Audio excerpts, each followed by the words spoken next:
Today's episode is brought to you by the poet and culture worker Mahmoud al-Shair, whose collection of writing, I Am Still Alive, Dispatches from Gaza, is a searing testimony written over the past year and a half from inside Gaza. With breathtaking lucidity and devastating intimacy, al-Shair uses his voice to record the quotidian Palestinian struggle while resisting erasure and bearing witness to unbearable loss and violence. The dispatches gathered in the book offer far more than a chronicle of destruction. With composure and clarity, al-Shair offers readers a vital affirmation of presence, relation, and survival. From the wreckage of homes and futures, al-Shair builds a shelter with language itself. His writing, raw, lyrical, and defiant, refuses the daily cruelties imposed by the genocide, demanding instead that the world face these atrocities as their own. On every page, al-Shair relays an ethical insistence. I am still alive. I Am Still Alive, Dispatches from Gaza is available now in print and ebook editions from K. Verlag in Berlin and is shipping globally via their web shop at kverlag.com. That's KVERLAG.com. The book is dedicated to Mahmoud al-Shair's 3-year-old twins, Majid and Nai, with all proceeds from its sales going directly to his family. Today's episode is also brought to you by Natalie Bakopoulos' Archipelago, a stirring and impeccably balanced novel of self-discovery that will appeal to fans of Katie Kitamura, Rachel Cusk, and Deborah Levy. Along the way to a translation writing residency on the Dalmatian coast, Archipelago's unnamed narrator has an unsettling, aggressive encounter with a man on a ferry. What ensues is a series of strange events involving romance, a novel, and an impulsive road trip back to Greece.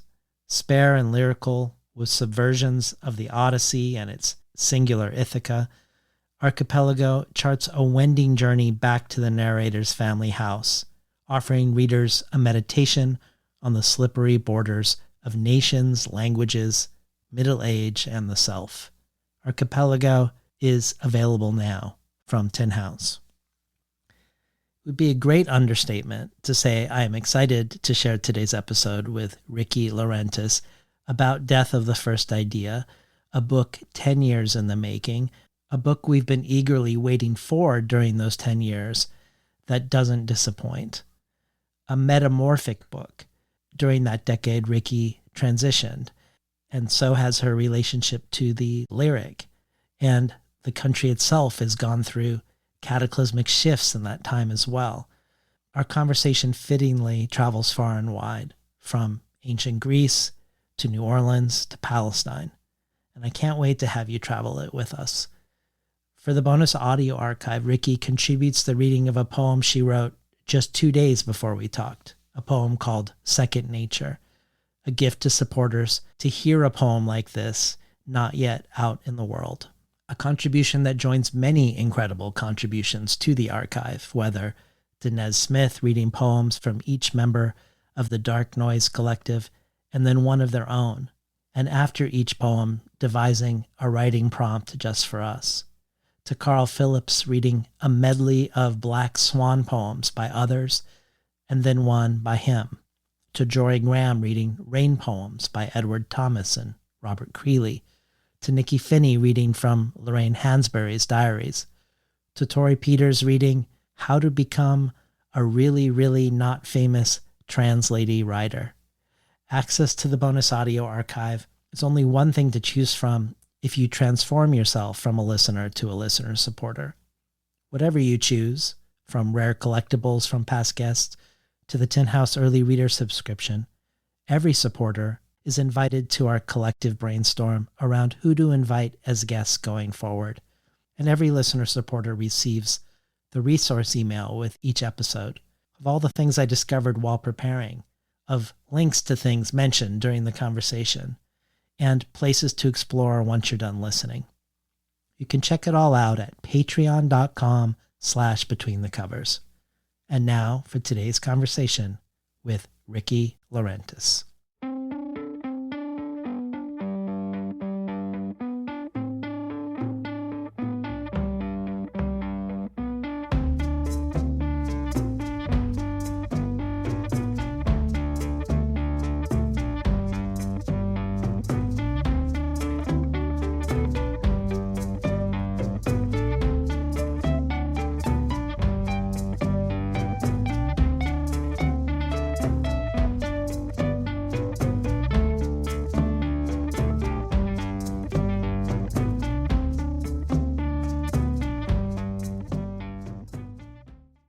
Good morning and welcome to Between the Covers. I'm David Naiman, your host. Today's guest, the poet and artist Rickey Laurentiis, has a BA from Sarah Lawrence College and an MFA in writing from Washington University in St. Louis. Their debut collection, Boy with Thorn, from 2015, like Solmaz Sharif's Look or Layli Long Soldier's Whereas, has endured as a touchstone and grown in stature with time. But even back then, the arrival of Laurentiis' voice was recognized as a moment to recognize. Here are some lines from Terence Hayes' introduction to it. The poetic lair and lure of Laurentiis, I'd say, recalls Frank Lloyd Wright's Falling Water House, a stone home built on moving water. This poetry is fluid and assured. It integrates interior and exterior worlds, demotic and eccentric idioms, swagger, and humility. One senses the poets who have informed Rickey Laurentiis, but their influence seems more telepathic, subtle, than telegraphed, advertised. There's a restlessness to this book that recalls James Baldwin, as well as W.H. Auden, for example, and an integrity that recalls Audre Lorde, as well as Robert Hayden. Call Rickey Laurentiis' stylistic range virtuosity, or call it just as correctly necessity, a range essential to the protean lives these poems praise, elegize, and shelter. Rickey Laurentiis' astonishing poetry feels like the opening of a brilliant new door in poetry's enduring shelter. Boy with Thorn was a finalist for the Kate Tufts Discovery Prize, the Tom Gunn Award for Gay Poetry, the Lambda Literary Award, named a top debut by Poets and Writers magazine, and was winner of the Levis Reading Prize and the Cave Canem Poetry Prize. She's a Lannan Literary Fellow, winner of a Ruth Lilly Fellowship, winner of a 2018 Whiting Award, and her poetry has been published widely, from the New York Times to the New Republic to Poetry Magazine, and it has been anthologized in Extraordinary Rendition, American Writers on Palestine, and Tales of Two Americas, Stories of Inequality in a Divided Nation. As a curator and art writer, they have partnered or collaborated with Prospect New Orleans, the Andy Warhol Museum, the Clifford Still Museum's Museum of the Invisible Woman, the Carnegie Museum of Art, the Johns Hopkins Archaeological Museum, and the Museum of Modern Art in New York. They have taught at Columbia and Sarah Lawrence. They have served on the executive board for the Black Arts Futures Fund and are the inaugural fellow in creative writing at the Center for African American Poetry and Poetics at the University of Pittsburgh. We're lucky to have Rickey here today to discuss her follow-up to Boy with Thorn. A decade later, the much-anticipated death of the first idea. Past Between the Covers guest Safiya Sinclair says, Death of the First Idea is a potent lyric collection of resounding transformation and ingenuity. Here is a poet in an ecstatic trance, dancing with the muses. Each page is an inferno of linguistic fervor, reforging trans identity and femme imagination. Deeply felt, rigorous, and erudite, these poems strike deep in the mind and stick to the soul. Startling and raw and exquisitely fearless, above all, these poems choose to live. And Ocean Vuong adds, for those who followed Laurentiis' work since Boy with Thorn, there's no doubt that she is the real deal from first utterance, with erudite, vexed, and scintillating syntax, at once archaic and unimaginably futuristic. This long-awaited follow-up is an ecstatic and undeniable celebration of language and being. I'm truly in awe, but mostly I'm grateful to be alive alongside this once-in-a-generation talent who has given English new angles to live and fight by. Welcome to Between the Covers, Rickey Laurentiis. Thank you so much. You're making me blush with that. Wow. Thank you.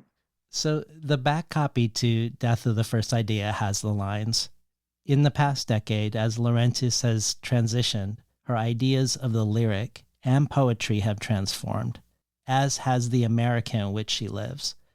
This staggering, irreverent, gentle, and erotic book is a record of that 10-year journey.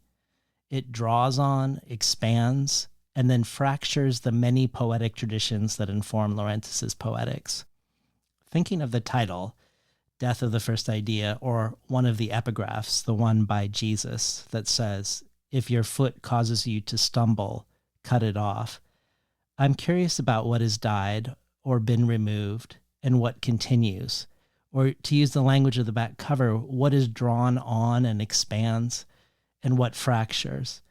This dynamic tension exists, I think, within the first book too, before this 10-year journey, where Terence compares your poetry to a stone home built on moving water. This question of endurance and flux, and perhaps even an invisible long-term erosion of a foundation of what might seem solid and immovable. This is, I imagine, an impossible question, one we nevertheless, I think, might try to answer in many ways during our time together. But I thought one way to begin would be to talk about the poem from your debut collection that reappears in Death of the First Idea, a poem that both repeats and changes. And perhaps fittingly, my question is both echoed and repeated and also changed by our first question for you from another. So we have a question for you from Dinez Smith, who was recently on the show, about their incredible collection, Bluff, a conversation that is in my personal pantheon of all-time conversations on Between the Covers. So here's a question for you that travels alongside mine from Dinez. Hey, Rickey, this is Dinez. I am so proud of you. This book is magnificent and bold and transformative and long and earns its length. It is just such a fantastic return to form, and I'm just so excited for all of us readers who once again get to live for a spell in your mind and with your words.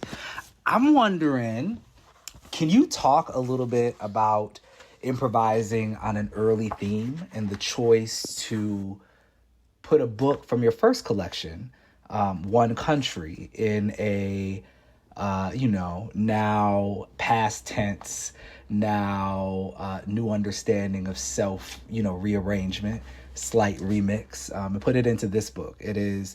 I was sitting with it, and it's such a powerful poem, and I was like, why does this sound familiar? And I flipped back to the notes, and then I picked up my copy of Boy with Thorn, and I'm just so moved by the idea that a poem can grow and transform with you. So what was it like returning to this poem, or maybe it never left you? And how did it make its way into the book? And what is Rickey Reese now? How is she thinking through the work of Rickey at age 26? Love you. I love you, Dinez. Thank you for that question. And thank you, David Naiman, for leading up to it. It seems like an appropriate, you said a lot, and I wrote some notes. So I'm going to try to reply back to what you said. But, what was really exciting about coming to this book, and it did take the 10-year journey. That doesn't mean that every day I was writing, but, every day I was doing something, or something was happening to me that would bring forth this new collection. And just to be direct to what Dinez said, I knew I had some hints, like, this is I'm going to address this. I'm going to remove from Dinez because he's a champion in this ring, right? He's like a book 5 or 6, 7, 8. I'm on book 2. I'm trying to catch up. But to other writers who maybe don't have one book out yet, or maybe are about to get to the second book, It's a challenge because it's in the gap between those two books. You realize that you have some form of audience, whether that be the editor that you had the first time, or you have, and that can be a debilitating gap because that doubt will seep in.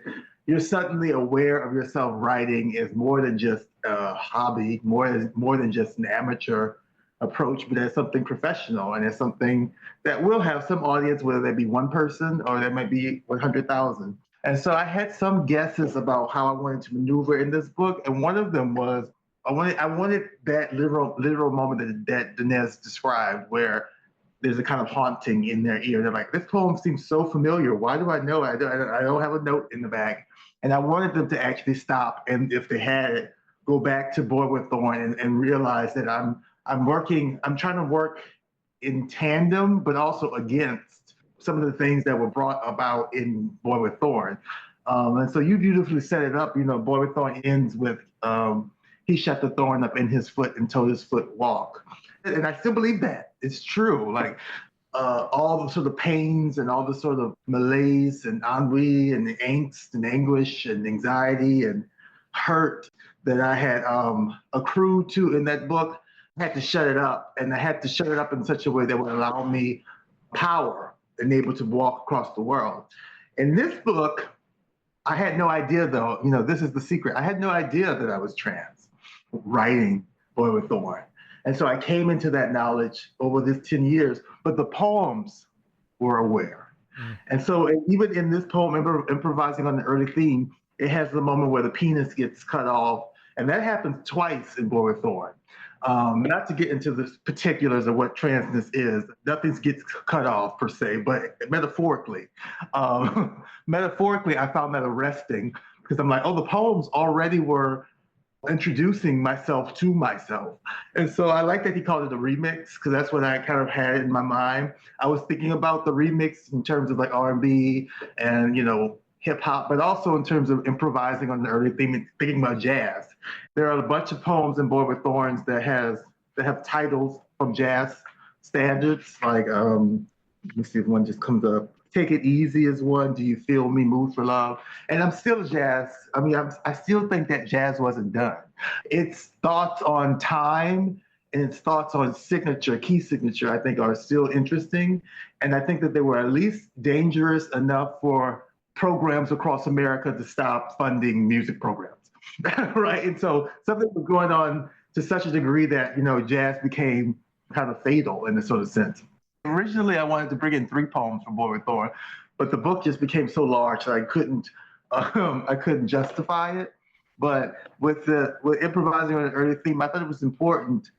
You know, it also has that kind of subtitle, Age 26. I thought it was important to kind of show the span of time that has accrued over these 10 years.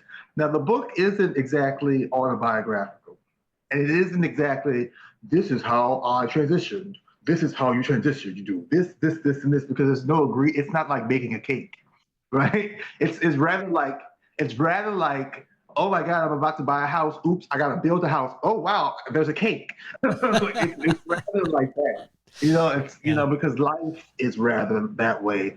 And so I knew this poem was important to me, and I just wanted to have it kind of repeat and rehaunt in a productive way that will bring people back to Boy with Thorn, and hopefully will bring them to the future. As I was writing this book, there's one line, I'm not sure if you have it in your galley copy.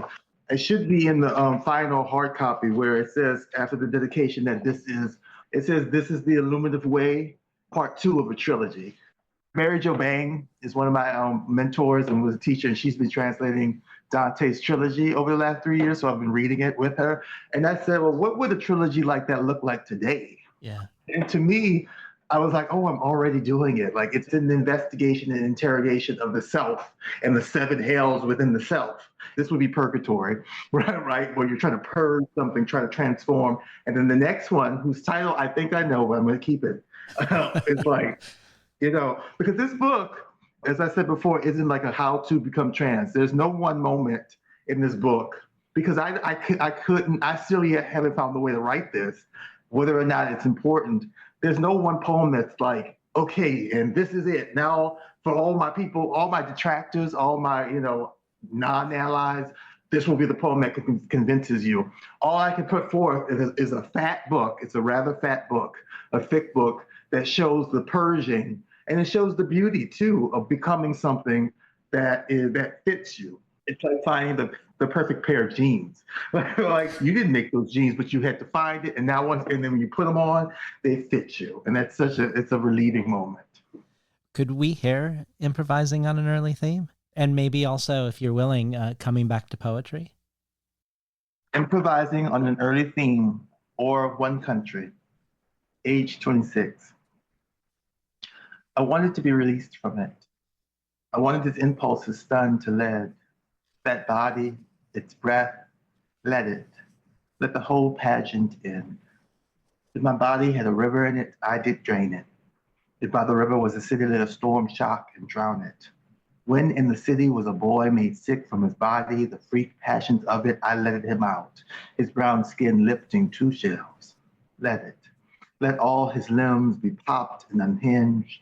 First, their penis, its quick flight as if a comet, the 8 fingers next, then thumbs, then tongue, till every star was on the floor just missed, each pointing in its own direction, each another door, to the one country where her body is loved and made for. As I reread this, I also note that this poem, kind of cleverly, I hope, describes and it follows the way I move through pronouns. So it started off, I started off he, and you're always I, right? You're always, forget he, she, it, they, you're always the I as you're speaking. But I moved from the he to the there to the her. And that still feels important to demonstrate and to show that this wasn't just an overnight fantasy. There was actually some sort of process throughout the whole point, whether or not the book is going to replicate that process or not. And I should also mention, during those 10 years, I said all of it was productive towards the book, but not every day I was writing. And actually, for a period of about 4 years, I didn't write at all, which was a terrible time, my most depressive time. So when I say coming back to poetry, I mean that quite literally. Coming back to poetry, or trans, I guess I've been androgynous in that ugly way all my days. I didn't know. No one said know it. But I mowed my green lawns well, ashamed. My buoyant gay labor like a crowfly sweated for a future. It made my body swell, not at all timid buddings, no roses, and slowly. So I felt insufficiently male. So I craved, swell like ants in the colony for more. Trans. So the cheeky happiness made like Lake Mail barely carrying its special memo out to anyone, but few received. All my friendships, all my family so half received me, and I was like an anthill scattering. But what is so sexual about wanting swell scattered, or different treatments, or chores? That old Victorian femme-only faint way I, no female, could use fate excusing me from law's hell. No heaven fell, but it was just childish thinking. Unfair? Now I sit, crow symbolic, still 30, proto to a kind of second puberty, trapped, not yet in gender's manual traffic, but in my own poem. This is progress. Just to be writing again any one poem. But I was saying something about fire ants, rage, how they do their cryptic, patient work in spiraled pairings. What a weird poem. What a weird poem. To continue with this question of what continues and what changes, we have another question about this for you, this time from the poet and essayist Kimon Felix. Their upcoming book coming out next year is called Let the Poets Govern, A Declaration of Freedom, and it is described as follows. In this part memoir, part manifesto, at the intersection of personal grief and political resistance, an acclaimed poet and policy strategist leans on Black radical literary traditions to reimagine freedom through rupture, rhythm, and refusal. So here's a question for you from Kimon. Hi, Rickey. This is your friend, Kimon Felix. I am so excited to see your new work in the world. I know that I have always been really inspired by you, and I know that many people across the globe, across generations, remain inspired and moved by your poetics, by your craft. And as a poet, you have always been in many ways a philosopher. And I'm wondering, when you consider the title Death of the First Idea, what philosophy or psychology are you pushing back against? I'm essentially asking, what is the first idea and how did it die? Just get to it. Okay, hi, Simone. It's so nice to hear my friend's voice. Um, well, let me be honest. Death of the first idea came to me as a phrase. It just is like a lightning bolt in my head. And I knew immediately, oh, that's the second book's title. But it was well before I knew I was trans. It was well before I knew I was going through a change. It was well before even America went through a change. I just looked it up. In 2015, Barack Obama was president. And now in 2025, Trump's president for the second time. And so I feel like we are in a moment, we're in some sort of tight, narrow keyhole that we're pressing through to get to something else, whether that be great or bad or terrible or wonderful. It remains to be seen quite yet. I think for me, to start this off most plainly before I move up to the philosophical, the first idea was the first idea I had of myself. And I think we do have ideas of ourselves that wrestle with ourselves. And so death of the first idea was a reference to that, a reference to a kind of revisionary practice that would allow me wings to fly into the new person that I've become. And now that's not a totally different person. People hear the word change and they either gladden with a smile or they frown like, ugh, why should you change? That means you don't love yourself. That means you must hate yourself. Some aspects of that was true. There were aspects of me that I didn't love, that I didn't quite admire. And I wanted to take up my responsibility to change that. And I really want to press that point. I think we live in a millennial age where we've come to the language around trauma. We've come to the language around, triggers and anxiety and stuff, but we haven't, and we still are shy of saying responsibility. And I think if it's your life, which as far as we know, this is the only life that you will have, it is your responsibility, and it is your glad responsibility, your happy responsibility to take up your own body, your own life, and to really have it. There's a poem that opens up the book, or it's the third poem, Implications for Arriving Mysticism, where it's a litany of lists that says, I have none, I have this, I have not that, I have not that. And it occurred to me, well, how am I going to get it? I can't just wait. I don't have the time. I don't have the luxury. So I need to get to that myself. More philosophically, Simone is such a philosopher herself. I don't know if I'm moving against philosophy as much as adding on to. There's another poem that says, all good things will be added on to you. I'm thinking about death in the Black way, where death is not just a total final ending place, but is actually a homegoing. In funerals that I've been to, or funerals I was an altar server for in New Orleans, I'm from New Orleans, and there would be Black Catholic funerals. It would be more of a celebration than it was a sad occasion, at least in the Catholic tradition. So I'm kind of working with that. I'm also working with Gnostic texts that understood Jesus's resurrection as more or less metaphorical, right? And more or less its impetus and its impulse to try to find the Christ consciousness within yourself and resurrect that. So the death is not final, it's not fatal, and it's not literal, but it is an invitation to go through another door and to re-see yourself. So death for me is a good thing, it's a good hallmark, just as much as matriculation is, just as much as graduation is. It's a promotion, if you will, into another space. Now the space that, and if I go back to what I was saying before about the trilogy, if Boy with Thorn is my inferno, this would be the purgatorial, and that's the purge. It's February, where everything's in purge and purge and purge, and it's a messy time, which is the reason why I wasn't so upset with this being a fat book. It's a slightly uneven book. I mean, Boy with Thorn is so precious and so regimented, but when you're purging, you don't have that kind of space, right? And then, of course, he gets to heaven at the end, and it becomes this resplendent thing. So I wanted to show that death, even though it's not literal, even though it's not fatal, even though it's not bad, still comes with its mess.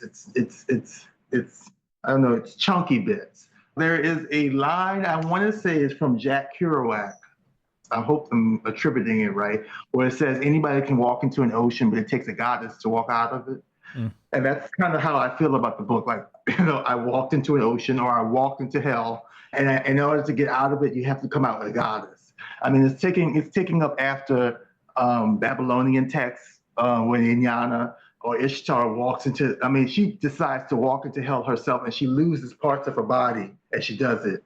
The only person who has never died by going into hell is Dante.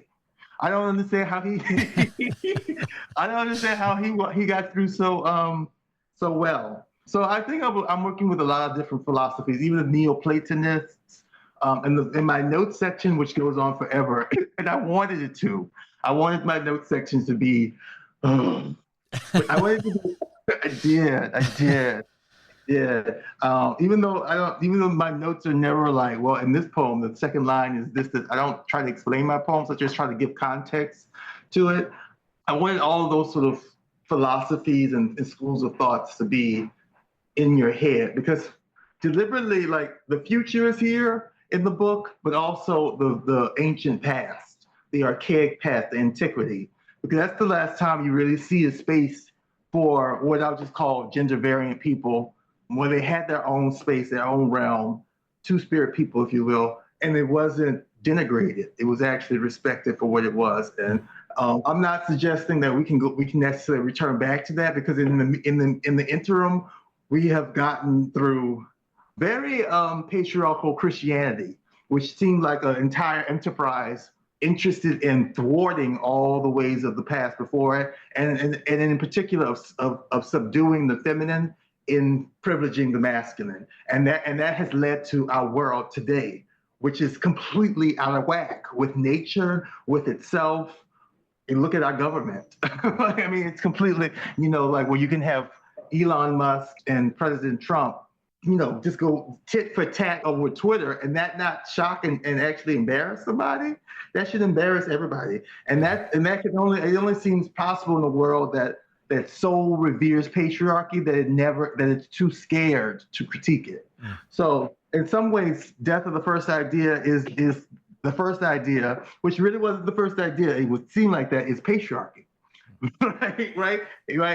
The first idea might be patriarchy, and it might be time for that to really die for something else more androgynous, more ambidextrous, more amphibian, if you will, to come in its stead, where women and men, masculine and feminine, are married. I don't mean that literally in marriage, but married to each other and working with each other, because in fact we are humans. We all have to get in that crucible and make this work. So, well, maybe this is in a syntactical way related to this question of two spirits. Both of these poems you've just read have parentheticals in their titles, always beginning with the word or. Yeah. And the most legible example is Improvising on an Early Theme, where the parenthetical is or one country, the name of the poem in the first book. The others might not be so linear in their connections, coming back to poetry or trance, ? Vulnerability or Writing with Death, Creole Love Song or Under the Bridge, Trying to Make More English or Out at the Congo Square. And I can imagine many things this could be, including a second voice or spirit to the poem, perhaps a countervailing one or an older one or a newer one, or maybe a key or hint at how to enter the poem. How do you see the parenthetical voice in the titles? Well, I'm glad they're noticed. I got that. Let me just speak practically before I speak a little bit more poetically. I got that from people like Cy Twombly, artists who can be very good at titling their work and very bad. But Cy Twombly comes to mind because he has a bunch of paintings that are untitled. It'll be like Untitled or 1949.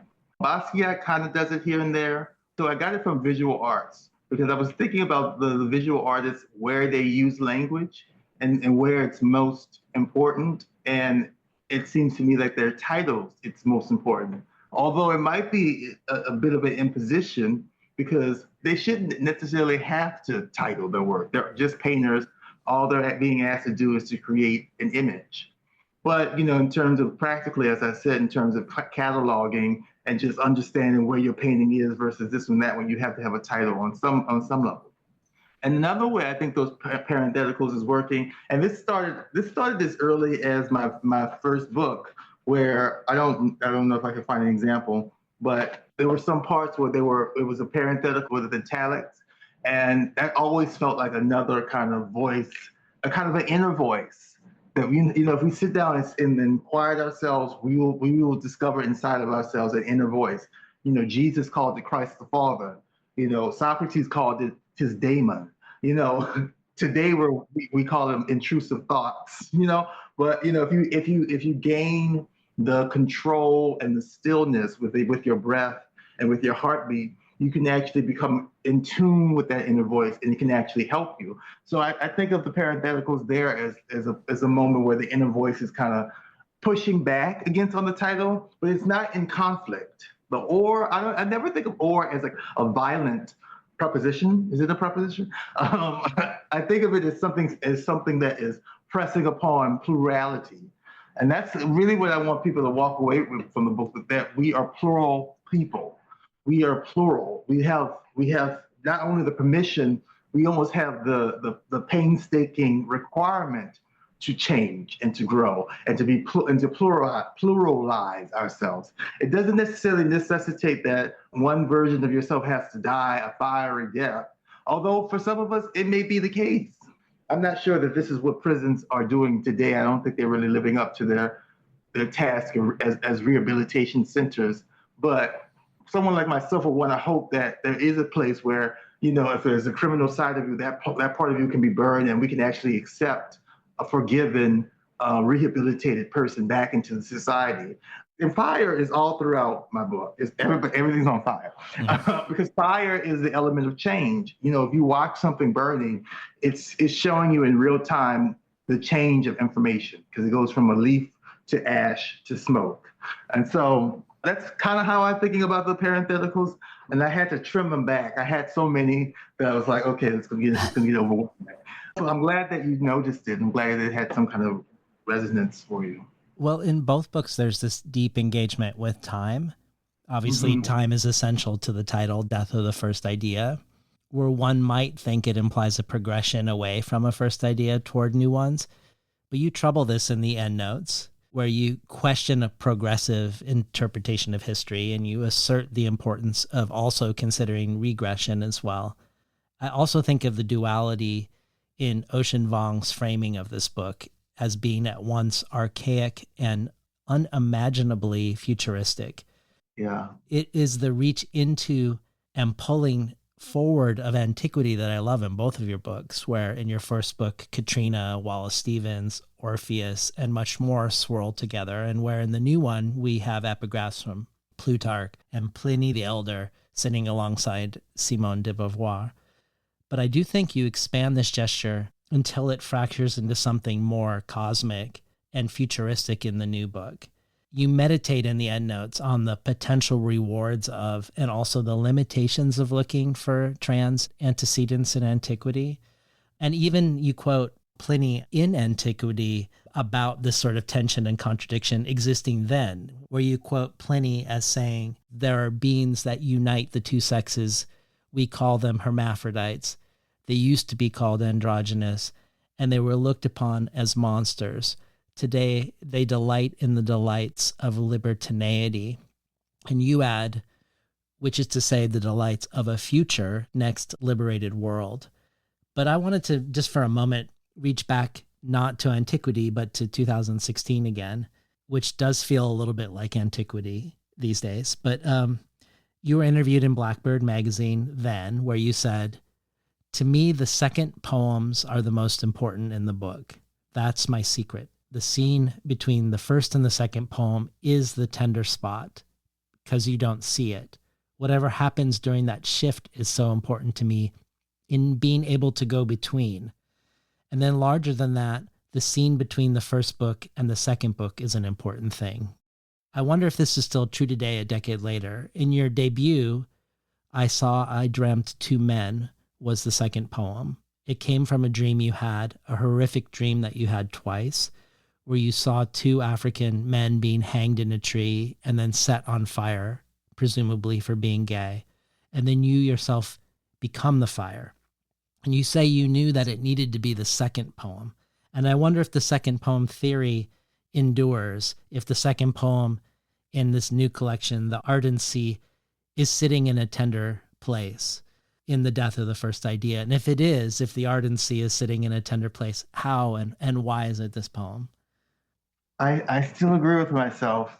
And I think that I had that so much in mind that I kind of cheated. I was like, okay, I know I want two poems to be in that tender space, which was the ardency, but also implications for an arriving mysticism. And that title, Implications for an Arriving Mysticism, is looking back to when I wrote Conditions for a Southern Gothic.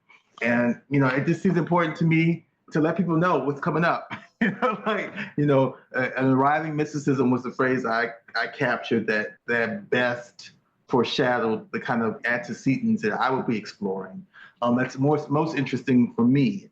The Ardency itself is a poem of life, of blazing, of the sunset, sun falling, but at the same time, life blazing on. And it seemed important for me to put that in that tender spot because we are given in our society still, and we have a ways yet to pitying the trans figure and pitying her for several reasons, but not in the least because she is sometimes murdered. She is sometimes the site of violence. I can't suggest differently from me. I have been, have seen violence on my person that I don't think would exactly have arrived if I had never transitioned. So the ardency for me does occupy that sweet spot. Coming out of Steal Away, which is such a short, cryptic poem, right? Steal Away, it's just two stanzas, it has the little rhymes, and then the ardency kind of blows up and it gets a little messy. It shows that mess early on. That's the kind of like seesaw I move between this book where there are poems that are tight and like, they're like American poems. And then there are these proto poems, because I did go back, when I went back into antiquity, I was reading hymns, I was reading paeans, I was reading carmens, I was reading epics. And I had my ear to the floor a little bit. I had my ear to the floor of contemporary poetry a little bit. And I thought, the girls haven't been reading as deeply as they should. I was like, okay, everybody's interested in form, which is fine. But I'm only 36, but I'm a little bit older spiritually. And I remember when writing in form was conservative. That was a conservative move. And so I was like, well, there are more forms than we know, right? All these forms that we've received have codified themselves over time. I was interested in where and how form started. Where did it start? Like, and how did we get to a sonnet? For instance, never mind, you have Terence and Shakespeare and Petrarch making different variants of the sonnet. Never mind that I was interested in how we got to poetic forms. And so the Ardency is one of those poems coming in that kind of world. I think I edited it many times, but I wrote it originally in one sitting. And it felt important to put it early on in the book, just so I like to give people some not trigger warnings per se, but like, hey, this is about to be what you're going to encounter. And if you can't handle this, maybe just close the book, go pray. Could we hear the first three poems? So we're moving from Steal Away into Ardency and then into Implications for an Arriving Mysticism? Sure. Steal Away, Girubaji. Not to the boy, not even quite his body, but to his boundary, I said, you're wrong, fall down. It was all I really wanted, really, even conjured to say, but there are rites some wholly chosen refuses be explained. Day fell, the day threw down as she will hot remorses and rudely, birds flew, words convened, new images between old sounds, haunt me, vaguely, now haunt, my voice speaking, but hush, come welcome mystery, no bounty, baby, let's steal away. Okay, the ardency, which is why it was before the body, preternatural, perfect absorber, an individual, slowly pervading a body to the soul is what I'll know. Patient dreamer, deep still, indigo, chased with the psyche's wings, all subliminal chiffon and two cachets, One is virtue, the other is vice, like the butterfly. Both value surprise as they flutter the breathing air. Yea, if the sky is grieving such glory the soul is, all that earth is harassed with its beauty and scorched with its force the more. This is my requiem for beauty, Lord, a Carmen to return the lewdly beautiful ones that care, a daily practice, like that sky, once shy, righteous, if formidable blue loses its boy-sorry expression, but is a countenance at near twilight set publicly on the ground. Your gaze is a god, is like the founder, or a painted red face of a shrew, a siren, unshorn, hair hither and yon, see rat tails, then silk, then see silk. Yonder Apollo, extravagant sun comes to a golden swagger, now fuchsia, farouche, now bubblegum pink and lemon rinds flash later to a feminine scar of beauty, which hurts as it mounts the body, the soul do, early yet, bully to its craven ship and yet sublime, which terrifies. Behind the face, the soul's a process, and the God maketh the face to shine. And then implications for an arriving mysticism. I have no mother, I have no friend, I have no father. I have no lover, I have no mention, I have no future. I have no sister, I have no land, I have no other. I have no equal, I have no gypsum, I have no ether. I have no supper, I have no army, I have not ransom enough. I have no trust, I have no enemy, because I have no friend. Gods cannot sit equal among men where men have fire, I gave them. I have no water left, I have no ground left. I have no sense, no image, I have no sex left. I did urges. I gave you all I could to too much sensation, and so shut me up in obsession. Slow obsession burnt me to a crisp. I choose to live, but is this, see these ashes, yours? Been listening to Rickey Laurentiis read from Death of the First Idea. So another way Can I see your copy? Yeah. You have a hard copy? I just got it today. I'm supposed to get mine today, so I'm probably reading the slightly different versions. It is slightly different. It's super fascinating. Yeah. Yeah. Yeah. Okay. Cool. Well, another way I think of your work is not only through the twinning of the archaic and the futuristic, but also the mythic and the lyric, the oracular and the confessional. And the borders between the two seem always in flux and porous to me. Thinking of the oracular, I think of Tiresias, who was a seer and who gave prophecies that were often ignored, even if they were also usually true, because you have many short poetic sequences that punctuate the book that engage with Tiresias, more than 10 throughout the book. And because of that, following my own curiosity about Tiresias, I did some of my own learning about them. Yeah. Much of what I learned resonates with the themes in your book, though they aren't explicitly in the book. For instance, that Tiresias is a child of a human and a nymph, so they are a hybrid figure from the beginning. And when they see two snakes copulating and strike the snakes, they are punished by a goddess to become a woman for 7 years. But also, after that 7 years, they see snakes like this again, they strike them again and become a man again. But another thing I discovered that I really loved was that Hera and Zeus were debating who had more pleasure during sex, a man or a woman. And ultimately they decide to have Tiresias settle the score, since Tiresias has been both a man and a woman. But when Tiresias says a woman has more pleasure during sex, it makes Hera furious and she blinds Tiresias. But Zeus thinks the punishment of blindness is excessive, so he gives Tiresias the power of prophecy. So Tiresias is both blessed and cursed around this power of vision. But I want to hear, of all these things about Tiresias, what does Tiresias mean for you as a figure? What are you exploring in these short pieces? Sometimes as short as one line. Yeah, I think I'm gearing up toward my Tiresias because I'm like, he deserves his own story because he's constantly, he's famous in Greek archaic up to antique thought. He pops up in Oedipus Rex, he pops up in the myth you say about Hera and Zeus, he pops up in Sophocles' writing, he's everywhere. And he's not the only seer, because Cassandra's there, no one believes her. He has a daughter named Manto, she's a seer. In some instances, Daphne is a seer. So there are different seers that they can call upon, but they always come to Tiresias.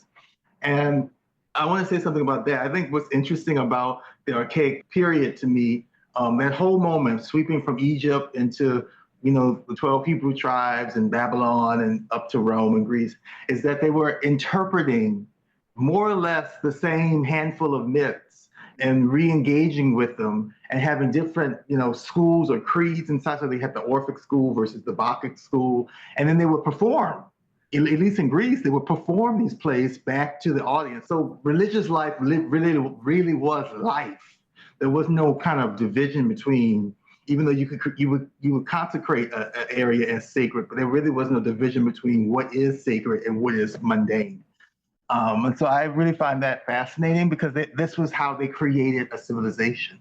This is how they created the Greek figure or the Egyptian figure or the Hebrew figure, was through these textual engagements, dramatic engagements, if you will, or even artistic engagements or athletic engagements, thinking about, the Olympics and all that. And so Tiresias to me stands as a great mascot for all that because he has seen widely. And in the myth that you mentioned, what I think is so interesting about that, and it's a secret, it's one of the mysteries, right? I don't point out, it's like when Hera punishes, she's constantly punishing somebody. That woman is mad. I mean, you can see why, because Zeus can never keep still. Zeus, is pansexual with a problem. He has a rapist problem, except for Ganymede. He loved Ganymede, but she punishes him by rendering him blind. And then there's a line, because a god cannot undo another god's action, Zeus renders him with prophecy. And I thought that's one of the mysteries. A god cannot undo another god's power. And doesn't that make sense? Because if it was true, there really would be chaos because we wouldn't have fire, we wouldn't have air, we wouldn't have that. Even for the gods, there are this kind of grammar that they have to work under, which I found fascinating. I don't know. Did that answer your question exactly? Yeah. No, I really like that. There was one more thing I wanted to mention. Maybe we'll have time to speak about it. It was Aristophanes.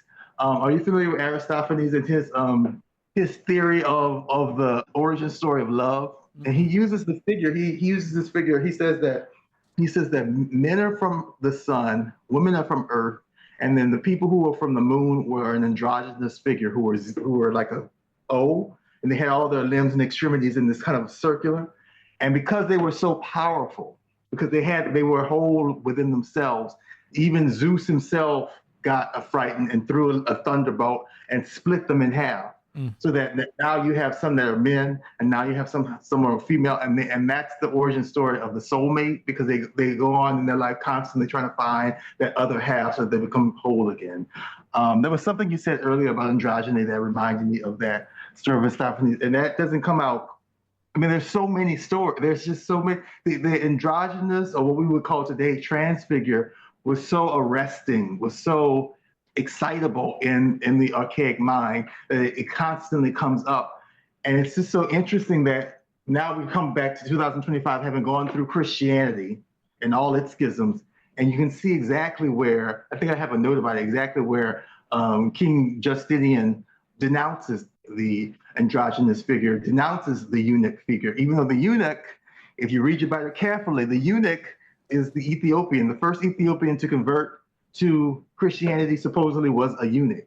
And so there are places that we do have our antecedents in history. We don't have to make them up. And some of them were gods. Hermaphrodite is a god. So, well, taking this punishment for pursuing the wrong forms of sexual pleasure and or of gender expression into the contemporary world, moving it from the mythic and oracular into the lyric, and from attacks by gods to attacks by other humans, you engage in the collection with the 10 violent attacks on you by cis people and your resulting PTSD, and also about trans loneliness, a term coined in a medical paper where in the endnotes you also quote Carl Jung, who said, "Loneliness does not come from having no people about one, but from being unable to communicate the things that seem important to oneself, or from holding views which others find inadmissible," which reminds me of Major Jackson's introduction to this poem, Trans Loneliness, before reading it on the slowdown, where he said, society's debates around gender identity boils down to this simple fact. People want others to see them as they see themselves. This is a pure human need for affirmation from friends, parents, and peers. And then later, today's poem grapples with the emotional difficulty of transitioning, but proudly asserts a sovereignty over the body and importance of the right to shape one's identity. I wondered if you wanted to say anything about your thought process about how to render or not to render violence toward you as well as trans people more generally on the page and the aftermath of it on the psyche. That was a tough decision having to come to, especially with Boy Thorn.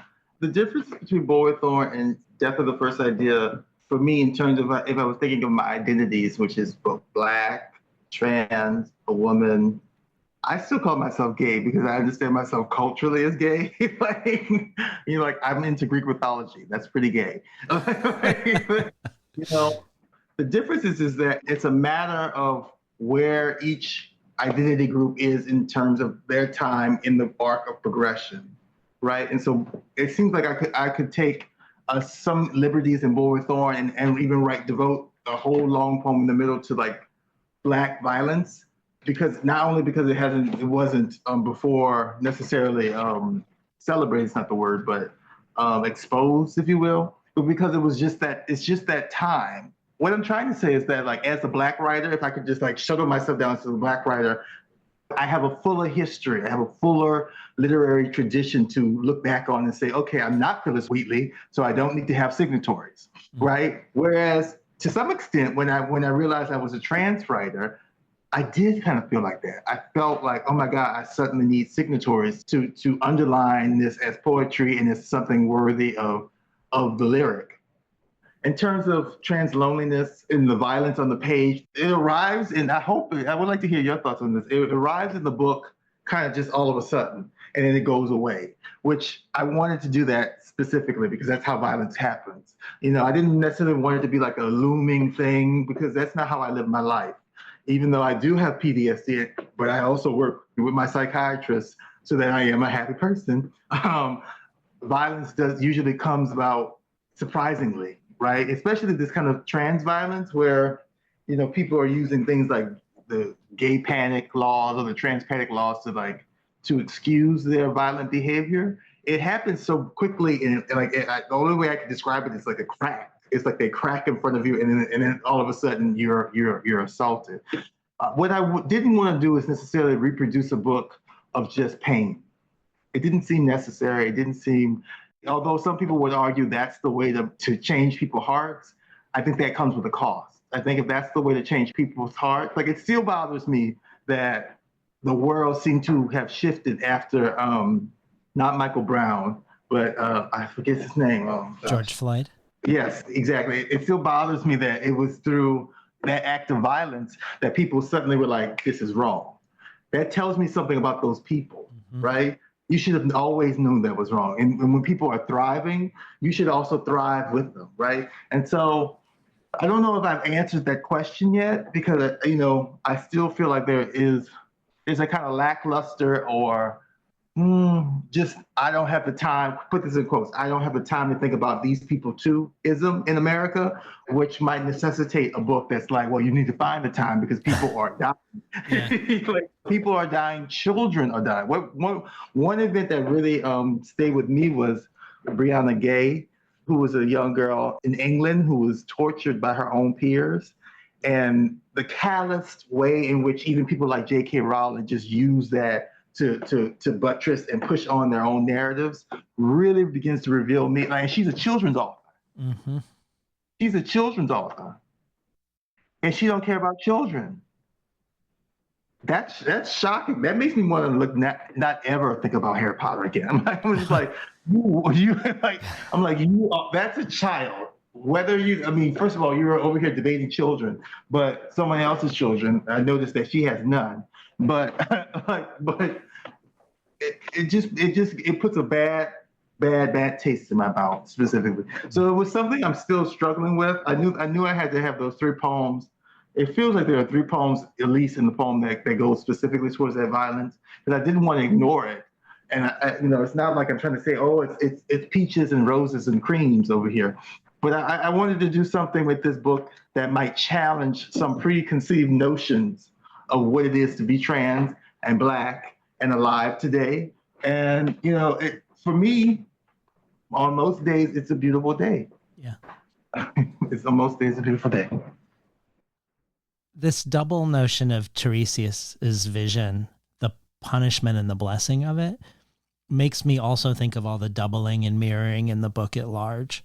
Later, I want to talk about the snake in Tiresias's story and how it's doubled and mirrored in a very different snake. But there are many other doublings, not only your two books in relationship to each other, but also the doubling of 1919 and 2019 in one poem in this book. Yeah.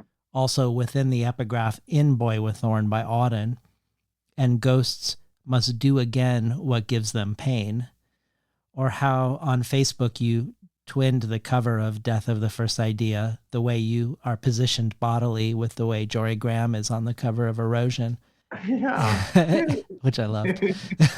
And you have the phrase in your poem, Toward a Tall Lyric for Palestine, which I want to spend some time with, where you turn Du Bois's theory of double consciousness into what you call doubler consciousness, saying in the endnotes, quote, I referred to W.E.B. Du Bois's theory of a Black person's double consciousness, which keeps divided interests between Blackness and what he called Americanness, ever within the confines of Black life. With you ending it with a question that I think is what moves double to doubler consciousness, that question being, can there be more? In this 7-page poem called Toward a Tall Lyric for Palestine, or The Harder Thinking, written in 64 numbered prose blocks, engaging with your 2016 visit to Palestine as part of the Palestine Festival of Literature, feels also like one of the anchors of the book to me, perhaps because it feels like another transition or volta in your life, where in the poem you say, when I am home again, I will begin a change. And what must you admit really to be free? Admit everything. Tell everything you've seen. Much of this tall lyric for Palestine is passing through checkpoints and noticing how people are categorized as they do. Perhaps this is why the poem is numbered and fragmented the way it is. At one point, you wonder why Sadia Hartman is let through and not you. But also to return to double consciousness and doubler consciousness, you are suddenly thrust into the positionality of you as an American, as you representing Americanness and its complicity in a way you aren't moving through the United States. And you wrestle with Black pain in relation to America and in relation to what you see in Palestine. Talk to us about this poem for you, the harder thinking of it, the change it portends, the form it operates under, anything that comes to mind about the tall lyric for Palestine. Well, that poem quite literally took the 10 years to write. I remember coming back I read in Jerusalem when I was in Palestine. I remember coming back and thinking about that experience. And this was before, again, the turning of the tides. This was before the Columbia, all the things that happened in Columbia with the students being expelled. And this is only 5 years ago. That was before there was any kind of thought to say something like pro-Palestinian in American politics. So I have to give props where props are due, because that has seemed to be taken up majorly by young folks, younger than me. So that's youth, that's good. But coming to that poem was interesting because I had to realize, I can't write a beautiful poem about this. It's going to have to be fragmented and probably long and a little bit outside of my wheelhouse, outside of my comfort zone, to write a poem that I think would be useful to whatever audience received it. And I had to realize, audience was a big part of my writing this book. I had to realize I'm ultimately writing to cis Americans. It would be lovely if this book fell into the hands of a trans Palestinian person, but it's probably not likely, and probably because that person doesn't have really the time to sit down and read poetry. And so knowing that, I had to kind of finagle my way And even use in that poem, I used my own self. It's not quite autobiographical. I didn't quite fall to pieces when I was there, but all of these kind of questions came up for me. And you mentioned double consciousness. What I was interested in is, and I'm not sure the history, but I'm going to look at this up. I was doing some research in the Reconstruction period of America, and I noticed that double consciousness was a phrase used even there, and it wasn't by Du Bois. So I became curious to know, like, I wonder if double consciousness was a larger term that Du Bois kind of specified, or if the reverse was true, if he coined the term and like as we are wont to do, we dilute stuff. I remember when toxic was attached to masculinity, and then 3 days later it was just toxic. And so we have this way in America of like, there's this tricky logic that once there's a phrase that arrives that describes exactly the injury, suddenly it becomes broken or finagled in such a way that it ignores the injury. So me writing that poem, which I was thankful to have published in many places and under many forms, it was an act of hope in some sense, because I hoped to write it, I hoped to finish it, and I hope it had some sort of effect in the world.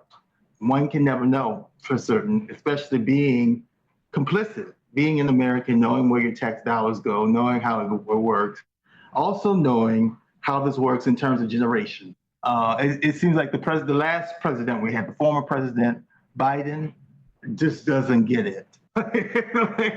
and he represents a block of people who just doesn't get it. And from his point of view, everything must be for Israel. But having gone there, having been in Palestine, I can tell you, Israel is now KKK. It's a terrorist group, right? Zionism, I should otherwise say.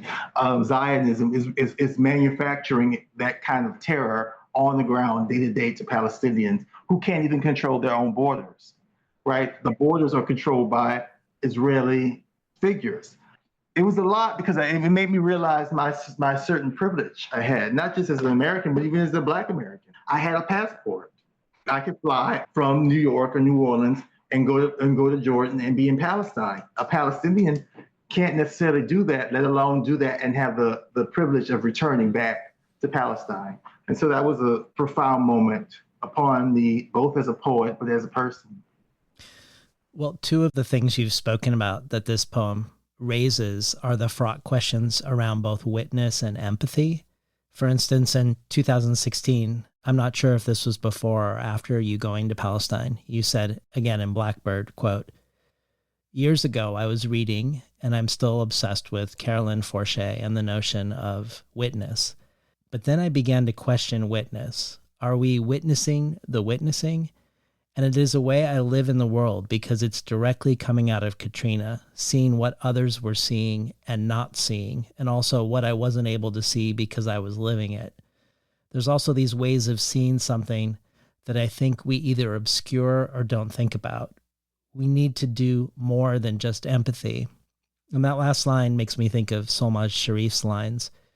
Empathy means lying yourself down in someone else's chalk lines and snapping a photo.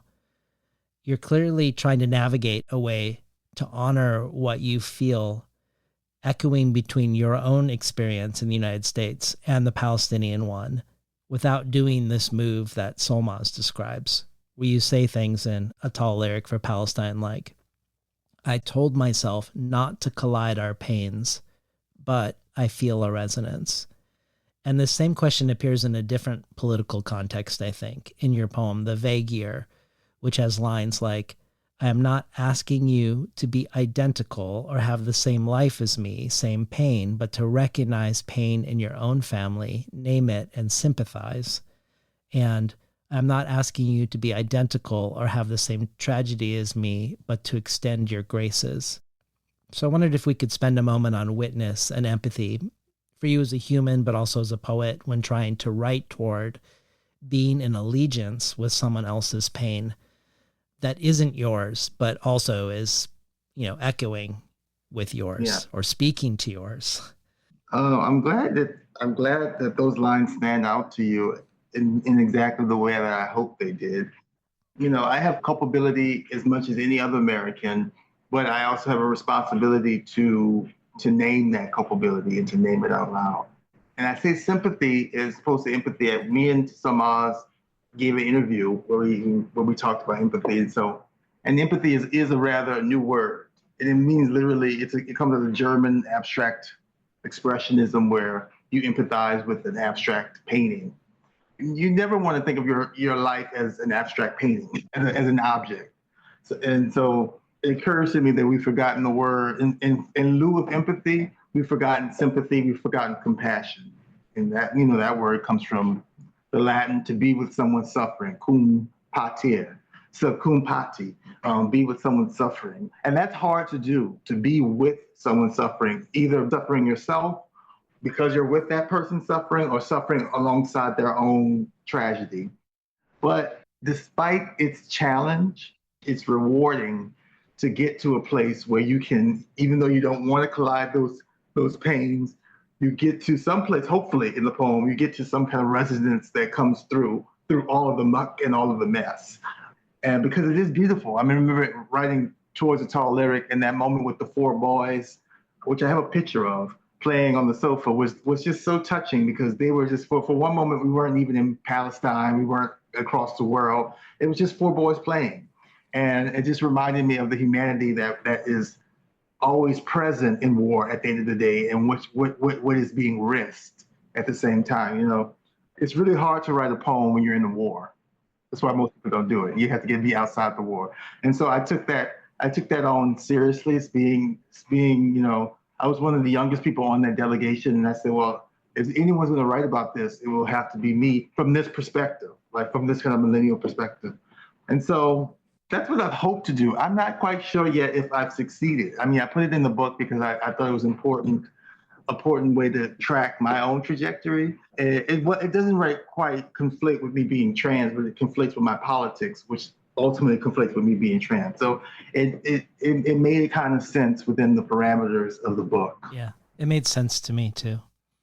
Well, the other most noteworthy place other than Palestine in the book is New Orleans. And in 2011, in the Basin blog, you write, immediately after Katrina, this was in 2005, so I was a junior in high school and had been displaced in Southern California.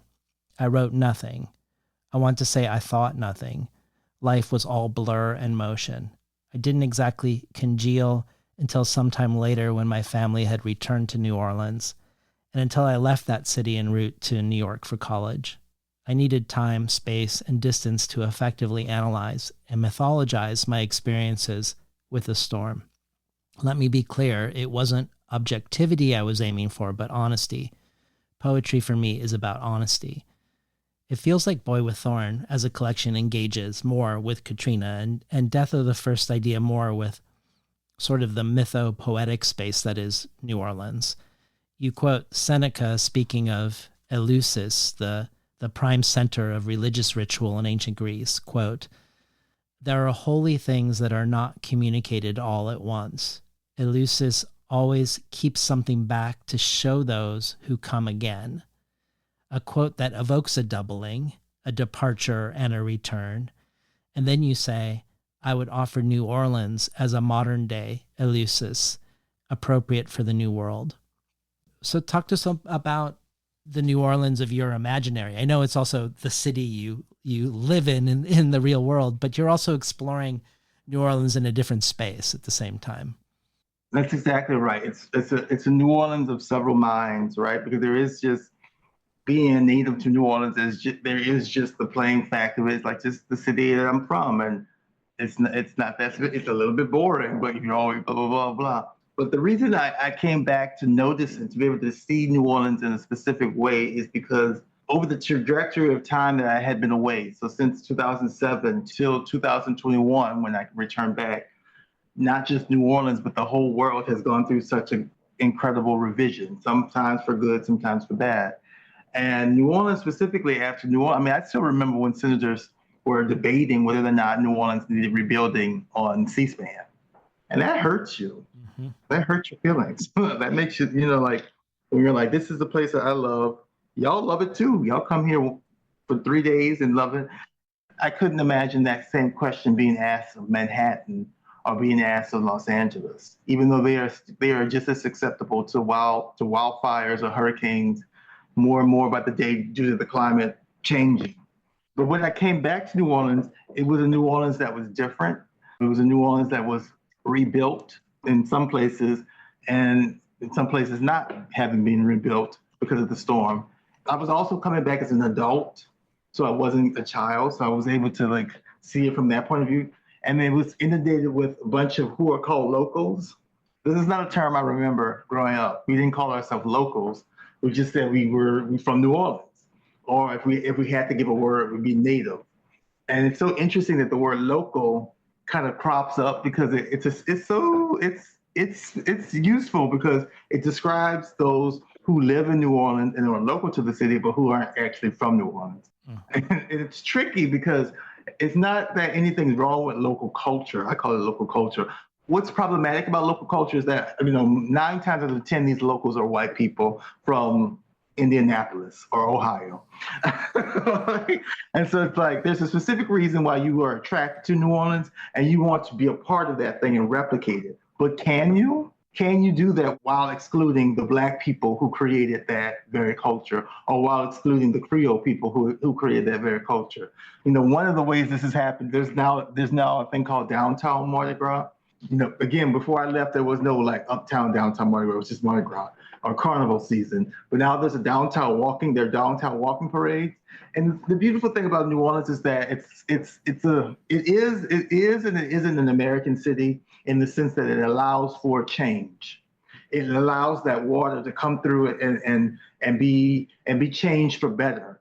And this is not the first time that carnival season has changed radically. When in 1804, when it was purchased and the Americans flooded in, they felt excluded by the Creole balls. They weren't invited. So they went uptown and created the floats, these huge, all those crews, they created all of that. And so in some ways, I see that same thing happening again, where more Americans came, they felt excluded from some part of Carnival and created their own version of it downtown, which is, I've been to it, it's very fun, it's lively. But I'm always looking at it from a different vantage point where I'm like, is whiteness seeing itself as it does this? I'm just like, your impulse to come here and buy land is not, I've had people literally say this, like, well, we helped the city. And I asked them how. Well, I bought a house. And I was like, that's not helping New Orleans per se.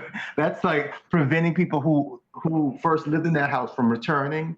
But also, it's just an interesting logic to do that. Like, oh, my buying up property is going to help. And I'm like, it helped you because it makes your life more interesting. Now you're from New Orleans. Yay! Well, what I also am referring to is, in terms of elusives, when I came here, I didn't mean to do this, but I kind of fell in with what are called the train kids, who are like volunteer homeless kids who like jump on trains and like ride the train as far as they can go. There's a huge population of like homeless and train kids who show up in New Orleans expecting something. Like they expect to be transformed, or they come to New Orleans so they can exercise all of their shames and exercise all of their, because New Orleans in their mind is this like deviant Catholic, like, and it's so I'm like, what New Orleans really needs going forward is a sort of organized lesser and greater mysteries tradition, so that when these people come, they can have some sort of apotheosis or some sort of like graduation that is useful for them, as opposed to just having a bunch of tenement houses underneath the bridge where people are just here in this kind of like in-between land. I've heard people say like New Orleans is lawless, and I'm like, no, they're definite laws. Like they may be different from where you come from, but they are definite laws. So I don't know, I'm still learning the city as an adult, and I'm just so glad that it's here. I mean, I love it more and more. Well, before we hear another question from another, let's hear a couple more poems. I was hoping maybe we could hear Visible City and Beautiful Bottom, Beautiful Shame. Okay. And again, the version might be a little bit different than what you have, but Visible City, washed in a green, webby light festival, playing a chord, playing the nearmost exotic for a sterner nation, a brass mirror, A song where the word sin stands out is thought to. Anti-Puritan, but not anti-God, planning a flirt, saying you can land a kiss here, quick, lick, and later. The city washed more literally and more blue, with waters as close as cousin Cuba, as far as the far walk shores of my playful Brazil, so that it was its image, not just its people, not just our bodies puffy as a hemorrhoid against the water's Atlantic image that was flooded in. If sense is true, sight like a deeper speech in art. If that is true, then it is between these many poles the city is seen. The city, not just the given notion of the city, that screen we call myth, call the dark, but the brick and spit of it, iron, horse shit, the river, a mosquito vetting it, blood, mud, August, the cathedral in August. It is in these first the eyes build their purpose, build a line. New Orleans as that elusive text, witnessed and revised by the light, as radically by the water, which is history, which means it'll slip through your hands. This city is a ghost. This city I copes ghosts. I kept changing that last line. What does it say in your version? In the final version, it says, "You must cope the world." You must cope the world. Yeah, I think that's what I kept changing that. I was like, I know I could hear how I wanted to go, but it's just, you must cope the world. That's where I kept changing. They were so sick of me. I'm like, I just don't know what that like. Can we hear "Beautiful Bottom, Beautiful Shame" too? Yeah. Beautiful bottom, beautiful shame.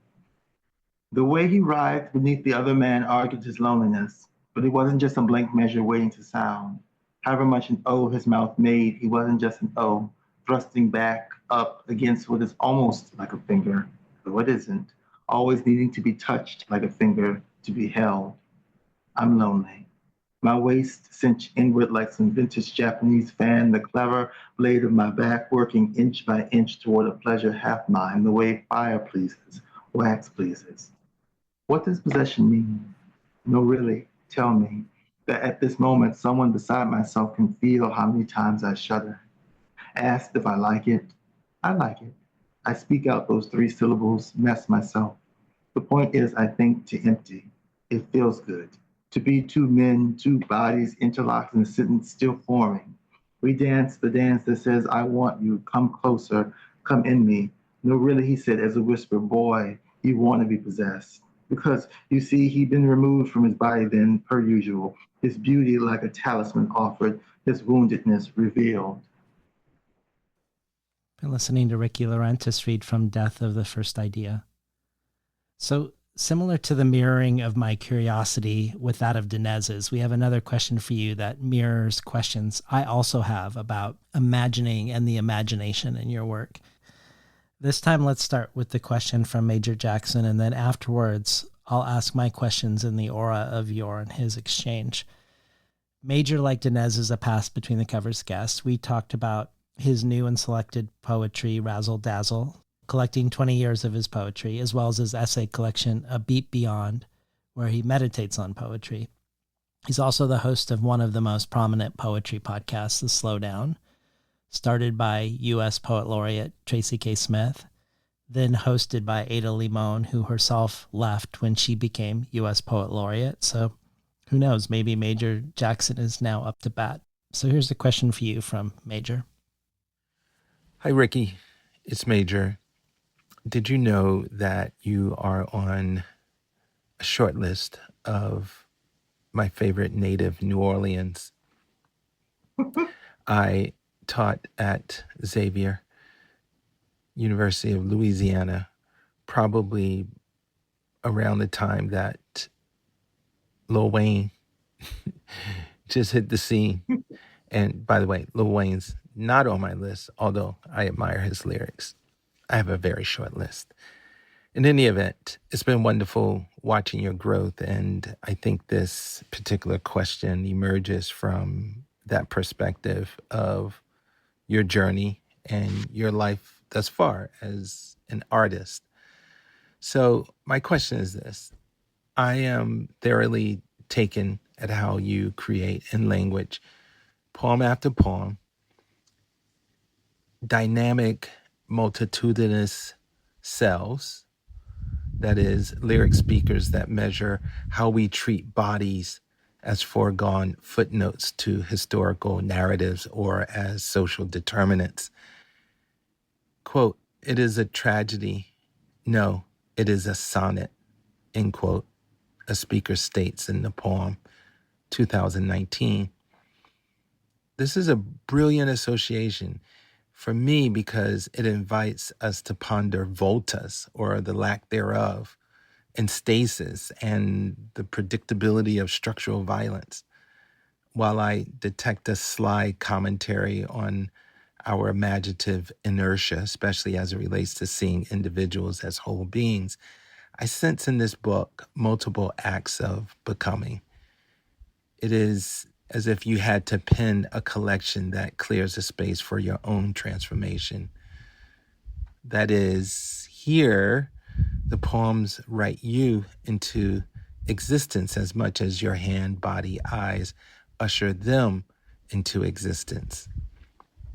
Death of the first idea, in my mind, is your chrysalis.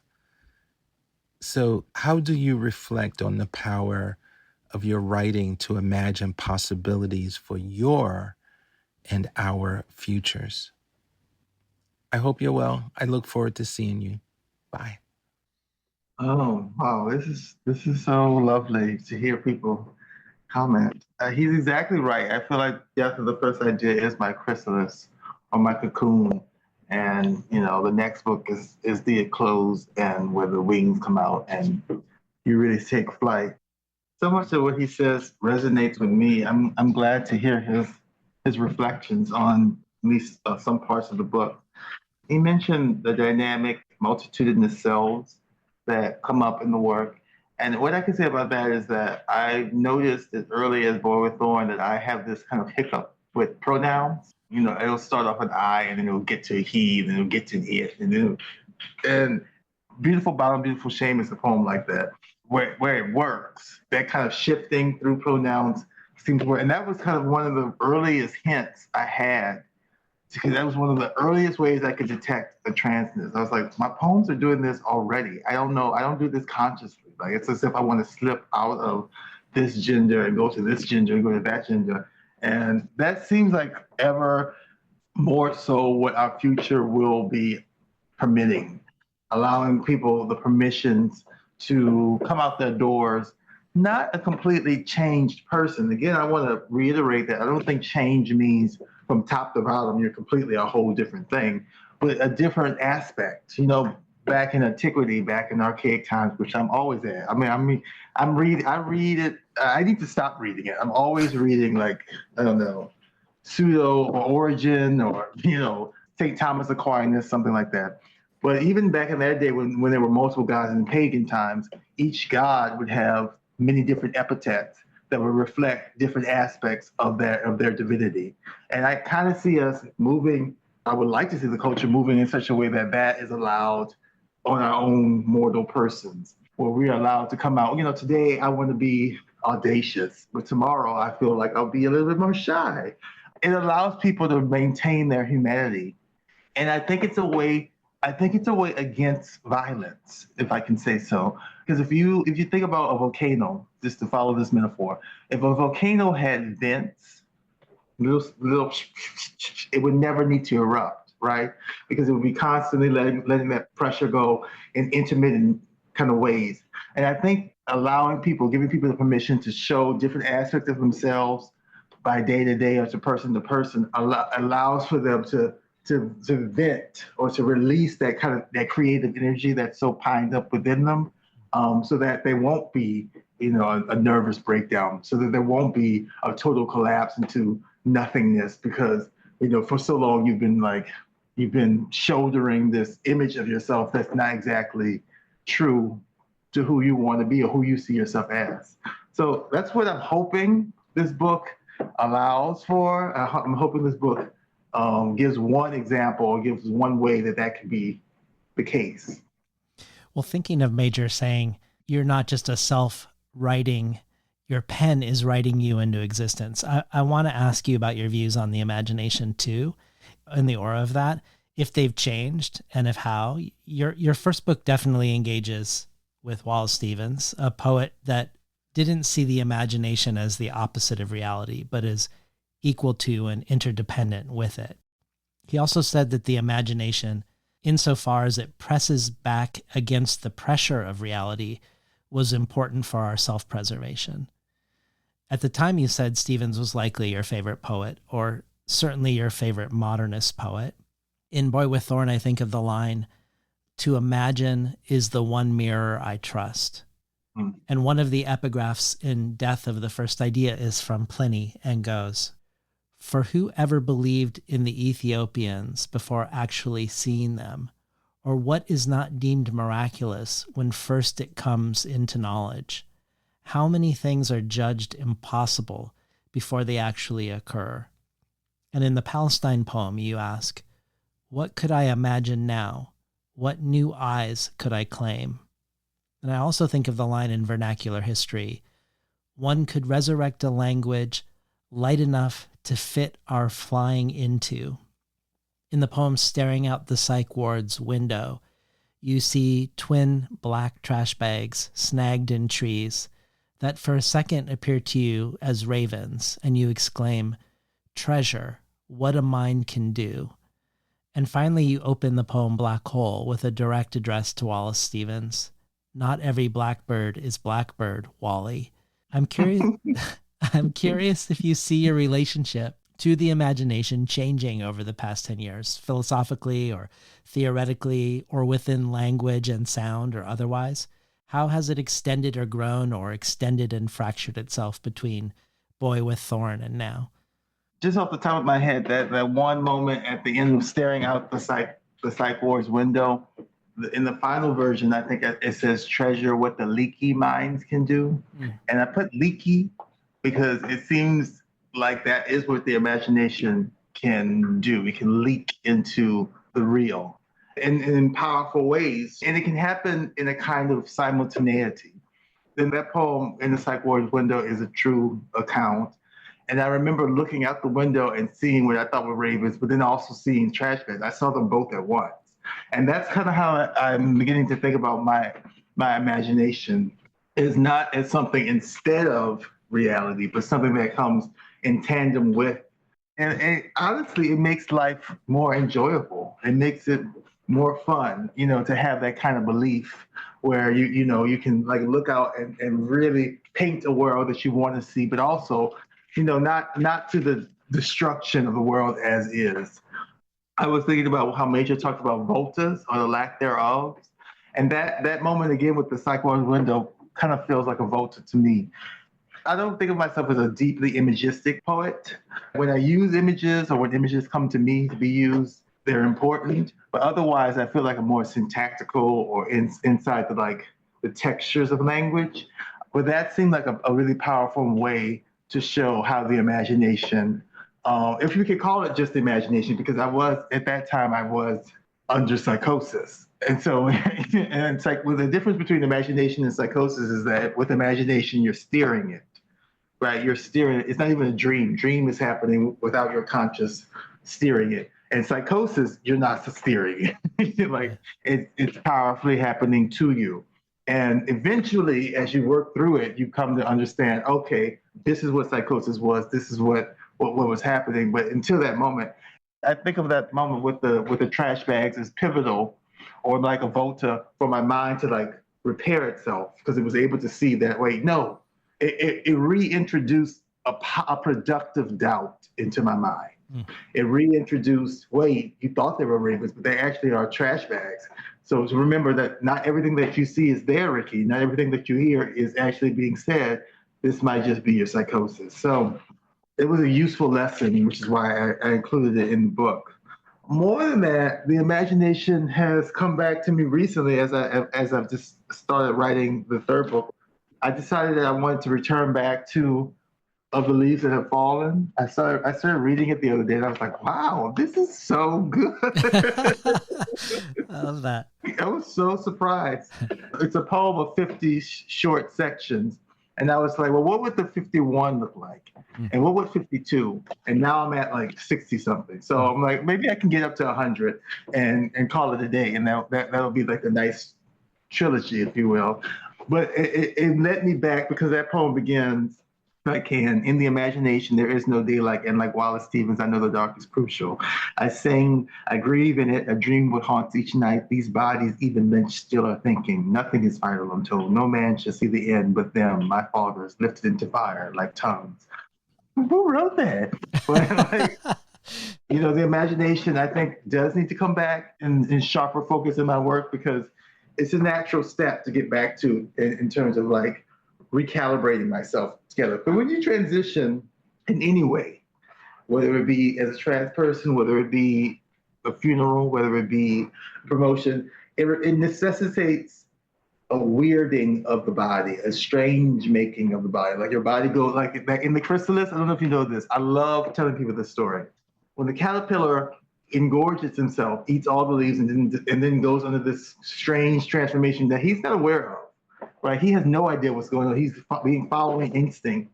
He creates the chrysalis, and inside of it, he has to de-atomize. So he turns into a goo, right? It's not as easy as just like, I'm gonna pop up some wings. He has to completely turn into a goo and then re-atomize himself into a whole new figure. And so that seems like both involved in this book, but also what I'm needing to come back into, because after he does reatomize and becomes a butterfly and he closes and pumps the blood in his wings, then he has to imagine that he can fly before he can fly. And so it seems like a natural bridge to take. That's great. Well, the poet who is perhaps most explicitly evident in the new book is not Wallace Stevens, but Emily Dickinson.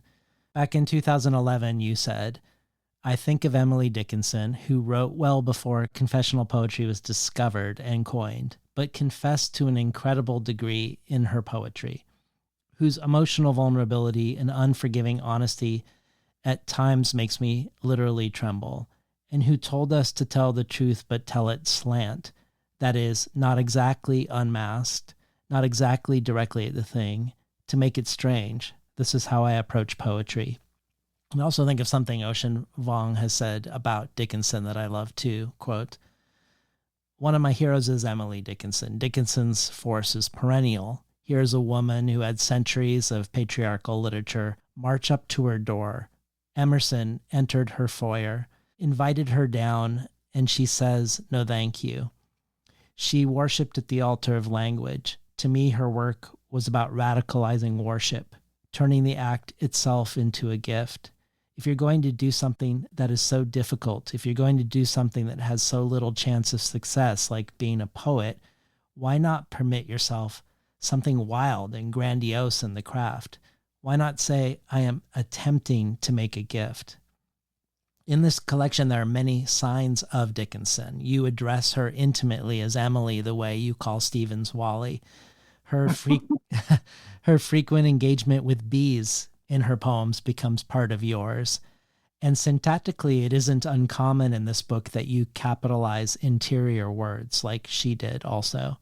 So talk to us about how and why Dickinson is addressed or manifests in Death of the First Idea. What does she mean to you and to this book? And what is she doing within the book? Emily's that girl. Oh God, Beyonce has that song, I'm That Girl. Emily Dickinson can have that song too, because she's that girl. I remember during the lockdown, remember when the world locked down? I have to remind people, remember when the whole world stopped? Remember that? Because of a pandemic that's still going. I decided to get on the internet and just start reading poems, and a lot of them were Emily Dickinson poems. And it was as if I forgot who Emily Dickinson was, and she was just, it was like the first time I was freaking out. I was, when her poems are so good, they're so good. They're so amazing. And they're like this big. They're that long. They're that big. Big as a snap of a finger, or as long as that. So that's literally the answer. Like I just found myself rereading her. I put Wallace down for a bit and I picked up Emily Dickinson and I was rereading her and I was just fascinated by what she had to say and how she said it. But before that, even before the world locked down, I remember visiting her grave with the poet Safiya Sinclair. So I don't know, I like to think of that visit as having some sort of prophetic effect on me. Her work is just so good because it runs the line that I wanted to run, but in a different way in my book, which is between her common meter and her ecstasy. Like she was constantly in between those two poles. And I feel like that is something that I learned from in my own book. As I reread my book, I'm like, there is a kind of a meter. There is a kind of like a rhythm. I call it rhythm. There's a rhythm. There's like a straight rhythm that goes along. But at the same time, I wanted to be able to find a way to break through. Trans means to go through to get to another side. So I wanted to be able to get through something because I ultimately believe that in each book, we're learning another chop. We're learning another, I don't have a word, I was going to say ingredient, or maybe if it was cooking, we're adding another ingredient to the stew so that we can ultimately write our grand opus. And so I know I had to study her and be in that kind of tension to understand like how to actually navigate that tension. And also poets that I admire are people like Amir Baraka, Adrienne Rich, Gwendolyn Brooks, who, if you look at the course of their careers, they started off one way and they ended up another. That's really fascinating to me. Jory Graham is like that too. She wrote The End of Beauty and she meant it. she meant it.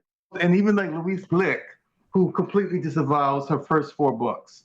She's like, no. The only poet that I know who is a poet of steady measure is like Carl Phillips. But even if you read his first 2 books, there's a departure. And so that's exciting for me to remind myself that I'm in a career, that it doesn't just, And I also, not for nothing, I felt like I had to tell the girls something. I had to teach the girls that they can wait. And I know that seems silly for me to say because I was like, at one point, I was the youngest girl on the scene. I was so young writing these. I was so young, right? I'm 36, but I was like, I'm so young, but I was so young writing this book. I was like the earliest poem, I might have been 19 when I wrote. That is crazy to me now. It's wild. Poetry can really take you places. But I felt like I had to come back and show some of the girls, you can take 10 years. You can take your time and work towards something. You don't have to be worried about tenure. You don't have to be worried about fame. You can actually just be worried about the poem and tend to the poem as an altar, if you will, and it will come to fruition. That's certainly with Dickinson, who didn't even want to publish her poems. Well, one aspect of your first book that really, I think, extends and fractures and becomes something bigger and perhaps something else is Christianity. Death of the first idea is awash in biblical allusions. And with it, there's also a continued mirroring. Boy with Thorn has the poem, You Are Not Christ. In the new book, You Would Be Christ, as one example of this. In that earlier poem, we have lines, like prey caught in the wolf's teeth, but you are not the lamb. You are what's in the lamb that keeps it kicking. Let it. And in the new book, there are the lines, I am the prize of the slaughter, the bride whose blood of the lamb creates a snake's anti-venom. And it is the snake I was hoping to use as our entryway into talking about the Christian element of the book. Of course, the biblical snake, God's opponent, echoes against and mirrors the other snake story that you have set into motion, that of Tiresias and the way Tiresias' 2 gender transitions are mediated via snakes. And there are snakes and snake imagery throughout this book with lines like, I wandered on, sad way of the serpent in a fugue alone, or who's seen a snake walk on 2 legs, walk down Bourbon's throat. So I was hoping you could talk about the snake, which never feels just like the creature, but almost always like the religious or mythological snake, charged with meaning, sometimes the meaning passed down, and sometimes I think subverted, its opposite. Or more broadly, talk to us about Christianity and the imagery employed of resurrection, which you've talked about today, the move from the poem You Are Not Christ to the poem You Would Be Christ, or really anything about Christianity in the book, but particularly about the snake. Isn't it true that people would be Christ if not for Christianity? Wouldn't we be beautiful people if not for the history of violence and terror that came along with the Christian government, if you will? The snake. Oh, the snake. What did the snake ever do to y'all? Like the snake is such a patient, quiet figure. Eats once every 2 weeks. It's not really trying to bother you. Even in the Bible, the snake is a dual figure. who let the snake into paradise is my question. Was it and then he becomes the sigil of Moses, because when he throws his wrath, it becomes a snake. And then there's a time in the wilderness when Yahweh is at his pettiest. The people are complaining of starving because they have to eat, and they just left Egypt, and they're like, you would send us out of Egypt just to have us starve in the desert. And so he sends flying serpents to bite them. And then Moses is like, okay, we can't just have them all die. What are we going to do? And he's like, put up your pole and erect a bronze serpent, and everyone who looks at the bronze serpent will be cured. And I only mentioned the bronze serpent in Boy with Thorn. I don't have a poem about it, but I think I want to write one, because it becomes this like dual image of like, the very thing that will harm you will be your cure. The very thing that will harm you will be your cure. So I think I was born in the year of the snake. I just always been intrigued by the animal and by the mythology around it. I hope to teach a class about this soon. But the snake represents many things in many different cultures, and I often think about the snake as a symbol of a deep and dark, sometimes feminine kind of spirituality. And pause. I'll show you something. Relax. This is going to be the most New Orleanian thing that I can do. I'm painting her, but she's like standing on a snake. Tell our listeners what you're showing me. I'm showing a 2-foot tall statue of the Virgin Mary, the pretty famous Virgin Mary, and it's gonna be all gold when I'm done with it. But she's standing on top of a snake, and the snake is on top of a world. And it seems like that was one of the goals of Christianity, was to like smite the snake, but you can't smite wisdom. The snake is also a symbol of wisdom, of feminine wisdom particularly. So it's like you can try, but it's not going to do much good to stamp that down, because the snake never did anything wrong to you. No. The snake never did. Well, perhaps this is going to be an impossible question to answer, but I want to ask you about your thoughts on the soul, a word that this book is full of, the word soul, which also makes me think of Jory Graham. The first time she was on the show, the soul came up many times, both in relation to being present to one's life and also present to the poem. At one point she said, "It seems to me that's always been the job of poetry, to put our human existence, our emotions, our suffering, our joys into a ratio of perspective that allows us to understand what it is to be mortal, what it is to have limited time. Why is that the source of joy? Why is that a source of incredible initiation? Why the veil of soul making, as Keats would have it, is our job. Then there's the question of what you do with language to experience that." And at another point she says, when Coleridge says the poet, in using the poem, tries to bring the whole soul of man or of woman into activity, it implies that our souls and our senses in particular lead us to the soul. To bring the whole soul into activity means that our souls can be dormant, that we can be not present, that we can be going around life rather than through it. I like this notion of our job being that of soul making, but I don't think necessarily the soul in your book is necessarily this. I have no idea. And I'd love to hear about your own relationship to this word, which is a word that a lot of poets don't use anymore. I just had a conversation with Lainey Brown, and we were talking about how roses and the word soul have sort of been taken out of commission due to the history of these words being so used. So like, what is... And here I come using soul and roses again and again and again and again. Yeah. Well, I already read the ardency, but in that second line, it says, "So the soul is what I'll know." And I really mean that specifically. It occurred to me that I have a soul, and that it is an immortal piece of me that is unchanging. And it felt necessary, just as much as I was in the process of changing or transitioning, and that's exciting to come upon what might be new or what might be different upon my body. It seemed also necessary to be able to anchor into something that I knew wasn't changing. You know, at the core of myself, I am still myself. I just made a decision around sovereignty over my body. And so that became a kind of weighing scale that I had to do. The things that you just quoted from Jordan are just so smart. I love the idea of like we're not moving through the world, but we're moving around it. And I think if you would ask me why the soul disappeared for poetry, it's because I think the soul has disappeared from American life.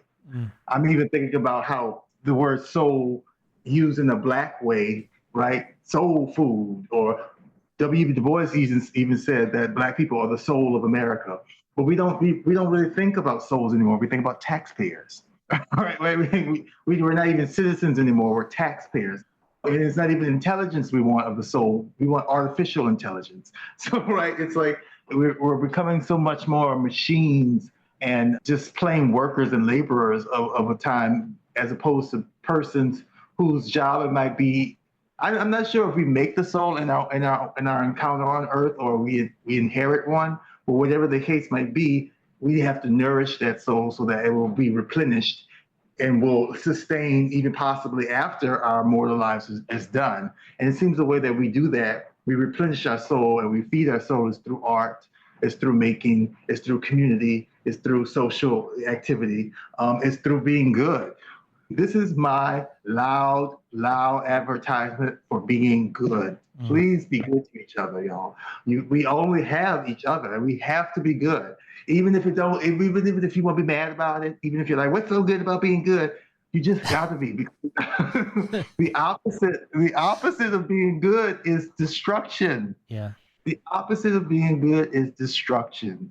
For my own poetics, it was a rescuing to remember that, oh wait, I'll have a soul. And so it's something I don't want to pretend to say I know exactly, but I'm working towards what the soul might be and what the soul might offer us. At the very least, I think the soul is the seat of our emotions, which is different from sensation, different from feeling, but it's the seat of our emotions. And I think our emotions is what makes us incredibly human. Well, before we hear a final poem, I wanted to talk more about what you do in a syncretic way in this book spiritually, which feels both ancient and futuristic, taking ancient disparate things and creating a new hybrid form that becomes, I think, a container perhaps for a future self, even a future community or a community practice, perhaps an act of soul making, and which perhaps is part of forming the chrysalis that Major was talking about earlier. In your extended prose piece in this book, The Vague Year, you mention the Mississippi River and say about it, quote, the Mississippi River, who is also a god. And then right away, you also say, alone I was with my god, the Oshun, which is a Yoruba Orisha. You say, alone I was with my god, the Oshun, when I idled into a tricky crisis god, the Christ. And I love this recognition of the river as a god as you dance with and around these other gods. At one point you say explicitly, quote, that's when I conflated gods, why I syncretized a new religion upon my body whole to make of myself an Easter. But before we hear a final poem, I wondered if you had any thoughts about any of this, whether about specifically the vague year or really more generally about the move toward conjuring a syncretic vision tailored for you, which I feel like is part of the journey of what we experience in traveling this book that you've created for us. That's a beautiful way of saying it. I often say it as I can extend my altar to include whatever God is best for me in that task of trying to be who I am, know myself, and be good to myself and to others. And the vague year, the vague year. When I keep mentioning this mess, this thing, I mean the vague year. I mean, which is both one of the triumphant pieces in the book, but also one of the most tragic, because it's a more autobiographical story than some of the other poems. But I thought it was, in terms of trying to be honest, it seemed like it was necessary to have that part in the book, even to explain that I don't know how yet to write this in a poem, much less beautiful prose, but I'm going to write it anyway so that you can see what's breaking open and what comes out from that moment. Thank you for noticing that. I don't really have much to say yet I'm still in the process of having it happen. So thank you. Let's go out with the poem, Good Night. Okay. Good Night is one of those poems. They're very early. I remember writing this in grad school. It could have been in Boy with Thorn, but I didn't put it in Boy with Thorn, and it felt perfect for this moment. So, good night. To be edified, to be changed, improved, to love after injury as after fault. Now that I'm broken, the peace can easy now. Slide in. But will you let the potter break you? I know God is not just man, that he should cry, should beg peace, be still, beg tenderness to the winds, their ever unfolding argument with the waves, they just do, have to, good night. To love injury even, injury who delivers. No weapon formed against me can prosper is written, meaning here is my sword, I have it, if useless now, but I carry it. Thank you, Rickey Laurentiis. I'm really excited to see this book out in the world and whose hearts it changes. Thank you so much. I appreciate it. This has been a wonderful time in the interview. Yeah, for me too. We've been talking today to Rickey Laurentiis, the author of Death of the First Idea. You've been listening to Between the Covers. I'm David Naiman, your host.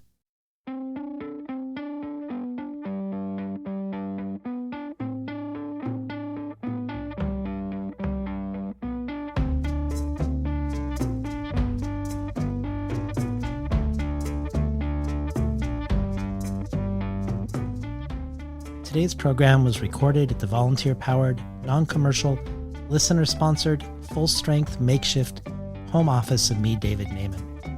You can find more of Rickey Laurentiis' work at rickeylaurentis.com. And if you are subscribed to the bonus audio, Rickey has contributed the reading of a freshly written poem called Second Nature to the archive, which joins contributions from Denez Smith, Carl Phillips, Dion Brand, Nikki Finney, Jory Graham, Alice Oswald, Tori Peters, Matilda Bernstein-Sycamore, and many others. The bonus audio is only one thing to choose from if you transform yourself from a listener to a listener supporter by joining the Between the Covers community. There's also the Tin House Early Reader subscription, receiving 12 books over the course of a year, months before they're available to the general public, and much more. And every supporter, at every level of support, can join our brainstorm of future guests, and every listener supporter receives the supplementary resources with each and every conversation of things I discovered while preparing, things referenced during it, and places to explore once you're done listening. You can check it all out at patreon.com/betweenthecovers. Or if you prefer a one-time donation, you can do so by PayPal at tinhouse.com/support. I'd like to thank the Tin House team, Elisa Ogie in the book division, Becky Kramer in publicity, and Lance Cleland, the director of the Summer and Winter Tin House Writers Workshops. Finally, I'd like to thank past Between the Covers guest, poet, musician, composer, performer, and much more, Alicia Jo Rabins, for making the intro and outro for the show. You can find out more about her work, her writing, her music, her film at aliciajo.com, ALICIAJO.com.